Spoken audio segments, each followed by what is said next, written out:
देवीचं दर्शन झाल्यानंतर प्रसाद, हळद, कुंकू जे काही घ्यायचं होतं तेच घ्यायला थांबलो होतो आणि त्यानंतर ना आवडीचा विषय म्हणजे बांगड्या भरायला थांबलो होतो. कारण की तुळजापुरात आलो आणि ह्या बांगड्या भरल्या नाही तर मग कायच केलं. त्यामुळे मग घरच्यांसाठी पण घेतल्या होत्या, काकी, आत्या ह्यांच्यासाठी, आणि बांगड्या खूप छान दिसत होत्या. त्यानंतर आम्हाला भूक लागली होती खूप जास्त, त्यामुळे दुपारी एका हॉटेलमध्ये थांबलो होतो जेवायला. त्यानंतर ना आम्ही गेलो होतो नळदुर्ग किल्ला बघण्यासाठी. कारण की आम्हाला समजलं ह्या एरियामध्ये एक जवळपासच एक किल्ला आहे. मग म्हणलं की चला तो बघून येऊयात.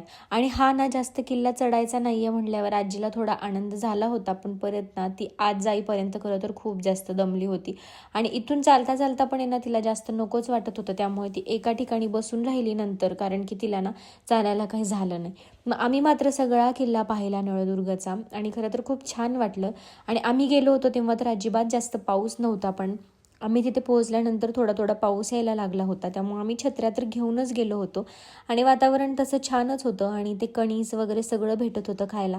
त्यामुळे मग आजीला ते पण घेऊन दिलं, अथर्वणे वगैरे खाल्लं आणि मला काय ते नको वाटत होतं.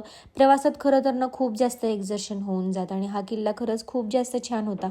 तुम्ही जर त्या भागात गेला तर हा नक्की बघ.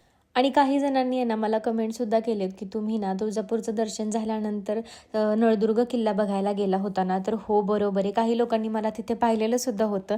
पण आम्ही गेलो होतो सगळे फॅमिली आणि ज्यांनी ज्यांनी मला पाहिलं आहे ना त्यांना थँक्यू सो मच. भेटू नेक्स्ट व्लॉगमध्ये. बाय.